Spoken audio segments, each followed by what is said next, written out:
Hello all students, how are you all? Due to the coronavirus, we are learning from the video. Today we shall learn your textbooks Flamingos chapter first, the last lesson. Last lesson was written by Alphonse Daudet. Alphonse Daudet 1840 to 1897 was a French novelist and short story writer, and he also writes some poems. The last lesson is set in the days of Franco-Prussian War 1870 to 1871, in which French was defected by Prussia led by Bismarck.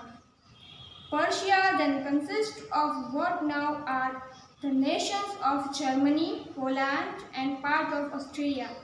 In this story, the French districts of Alsace and Lorraine have passed into Prussian hands. Read the story and find out what effect had on this life of at the school. सबसे पहले हमने author का जो था introduction दिया, तो author कौन है? अल्फोंस ड्यूडेट। अल्फोंस ड्यूडेट हैं, वो फ्रेंच नॉवेलिस्ट भी हैं और पोएट भी हैं और शॉर्ट स्टोरी राइटर भी हैं। उसके बाद हम इंट्रोडक्शन लेंगे इस स्टोरी को शॉर्ट में मैं बताने जा रही हूँ। सब स्टूडेंट्स अपने साथ अपनी जो टेक्स्ट बुक है वो रखेंगे। This story is set during the Franco-Persian war. अब जब जर्मनी और फ्रेंच के बीच युद्ध हो रहा था, कब? तो 1870 टू 1871। तब जो फ्रेंच ने जर्मनी, पर्शिया जो जर्मनी का पुराना नाम है जिसे हम आज जर्मनी के नाम से जानते हैं, तो जर्मनी को हरा दिया था। और उसके दो डिस्ट्रिक्ट थे, कौन कौन से? एल्सास और लॉरेंस। अब एल्सास और लॉरेंस पर, इन दो डिस्ट्रिक्ट पर जर्मनी ने कब्जा कर लिया था और ये ऑर्डर दिया गया था कि इस लॉरेंस और एल्सास के सारी स्कूल्स में अब फ्रेंच भाषा यानी कि उनकी मदर टंग नहीं पढ़ाई जाएगी। उसकी जगह कौन सी भाषा पढ़ाई जाएगी? जर्मन, क्योंकि अब वहाँ पे जर्मनी ने कब्जा कर लिया है। तो इस स्टोरी पर इस जो ऑर्डर आया है इसका उसके वहाँ के लोगों पर, वहाँ के टीचर्स पर, वहाँ के जो स्टूडेंट्स हैं, स्कूल्स हैं, वहाँ पे उन पे बहुत गहरा असर होता है। This story is of a young boy Franz who narrates this story. He tells us about his French teacher Mr. M.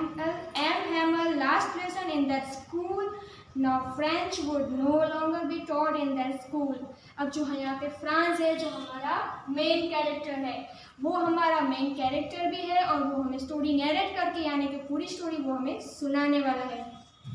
France है, वो क्या बताने वाला है इस पूरी स्टोरी में? जो उसके टीचर हैं एम हैमल, मिस्टर हैमल, जो उसको फ्रेंच पढ़ाते हैं, वो उसका जो लास्ट लेसन है, लास्ट लेसन क्यों है? जैसे कि मैंने आगे बताया कि अब जर्मन भाषा पढ़ाई जाएगी, फ्रेंच भाषा नहीं पढ़ाई जाएगी, इसलिए वहाँ के टीचर हैं, उसका लास्ट लेक्चर है क्योंकि स्कूल में उसके बारे में बताया जाने वाला है स्टोरी में, जो हमें फ्रांस बताएगा। इस कहानी में वहाँ के टीचर एम हैमल हैं, वो क्या बताते हैं? हमारी मदर टंग है, मातृभाषा है, उसकी इम्पोर्टेंस के बारे में बताते हैं। वो बताते हैं कि हमें हमारी मातृभाषा अच्छे से आनी चाहिए और हमें उसे सही समय पर सीख लेनी चाहिए। M. Hamel asked to them to guard of it as a being close to one's language is the key of escape from the prison of slavery. वो बताते हैं कि मातृभाषा ही एक ऐसी चाबी है जो स्लेवरी की प्रिजन है, उससे हमें मुक्त कर सकती है। अब यहाँ पे जो स्टोरी की थीम है, तो स्टोरी की थीम क्या है? जो लास्ट लेसन की वो थीम राइटर हमें दो थीम देते हैं। पहली थीम, मेन थीम ये है, the theme of the story is the pain that is inflicted on the people of a territory by its conquerors by taking away from the right to study and speak their own language. अब यहाँ पे क्या बताते हैं, अगर किसी जगह रहने वाले लोगों से उनकी भाषा, उनकी मदर टंग जो है उसे सीखने का, बोलने का हक छीन लिया जाए, तो वहाँ के लोगों पर क्या बीतती है, उनको कितना दुख होता है, वो इस स्टोरी की मेन थीम है। और सेकंड जो थीम है, जो सेकंड मैसेज हमें राइटर यहाँ पे देना चाहते हैं, वो क्या है? वो ये है कि वो कहते हैं, it's also tells about the attitude of students and teachers toward learning and teaching respectively. अब यहाँ पे वो बताते हैं जो टीचर्स हैं, जो स्टूडेंट्स हैं, वो अपनी रिस्पॉन्सिबिलिटी है, जो अपनी जिम्मेदारियां हैं वो समय के साथ ख़त्म नहीं करते हैं। उन्हें अपनी जिम्मेदारियों को पूरी जिम्मेदारी के साथ अपनी जो मातृभाषा है उसके प्रति, अपना जो लर्निंग है, टीचिंग है, उसके प्रति जो जिम्मेदारियां हैं वो समय पे पूरी करनी चाहिए। अब हम स्टोरी को आगे पढ़ेंगे और एक्सप्लेन भी करेंगे। So let's begin the story.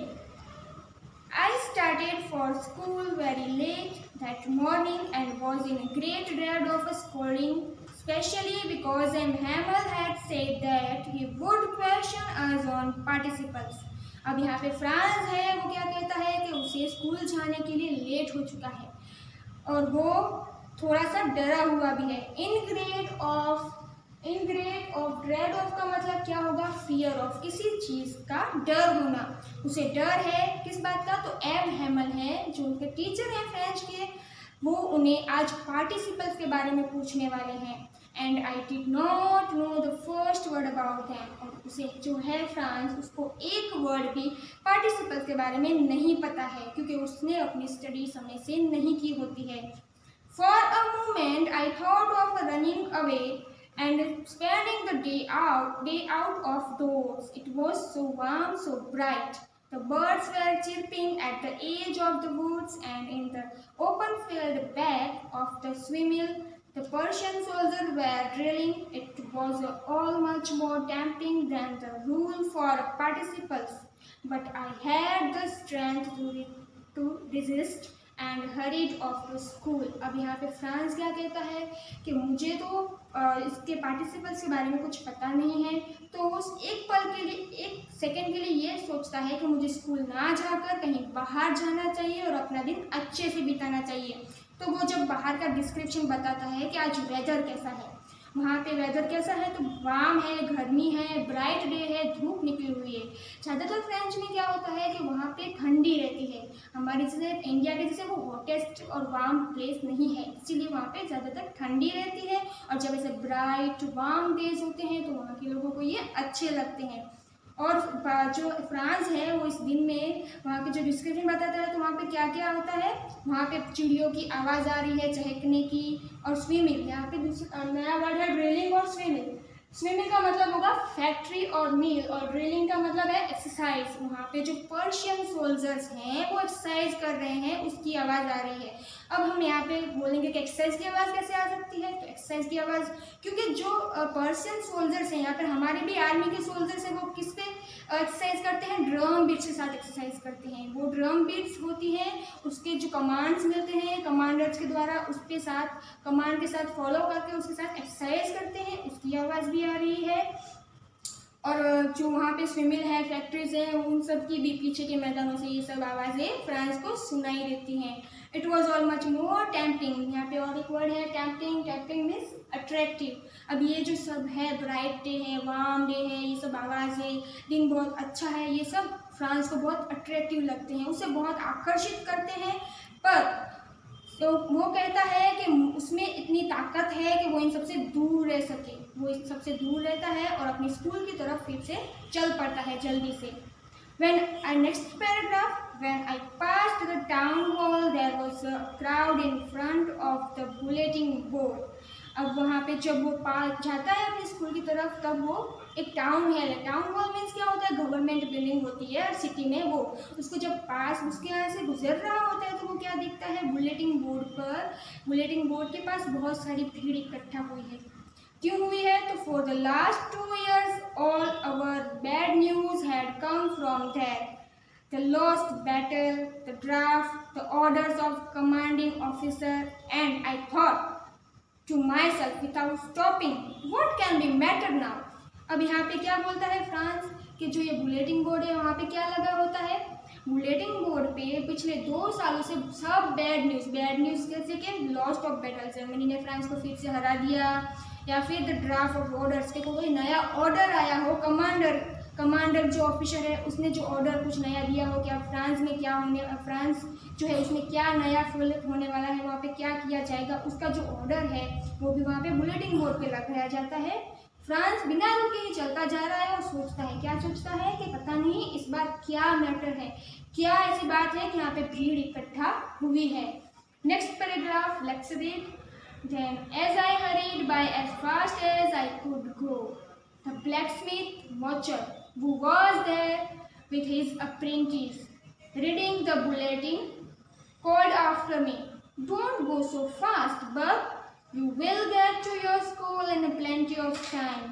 अब यहाँ पे जो फ्रांस क्या बताता है कि वो बहुत जल्दी में था और वो जल्दी में से जा रहा था, तो उसको ब्लैकस्मिथ का मतलब क्या होगा? लोहार, जो लोहे में से चीज़ें बनाता है, वो वहाँ पे आया होता है, जिसका नाम होता है वॉचर। और वो किसके साथ आया होता है? अप्रेंटिस। यहाँ पे एक वर्ड है अप्रेंटिस, का मतलब क्या होगा? ट्रेनी, जो ट्रेनिंग ले रहा है, किसी बात की तालीम कुछ सीख रहा है या किसी बात की तालीम ले रहा है। तो ब्लैकस्मिथ अपने अप्रेंटिस एंड ट्रेनिंग के साथ आया है और वो क्या कर रहा है? ये बुलेटिन बोर्ड पे जो नोटिस दी गई है उसे पढ़ रहा था। और वो पीछे से उसको बोलता है, क्या बोलता है फ्रांस को? डोंट गो सो फास्ट बब। बब मतलब क्या होगा? बब है वो एक बच्चों को बुलाने के लिए निकनेम है, वहाँ पे यूज होता है। तो वो बोलता है कि डोंट गो सो फास्ट, जल्दी मत करो, तुम अपने समय से ही स्कूल पहुँच जाओगे।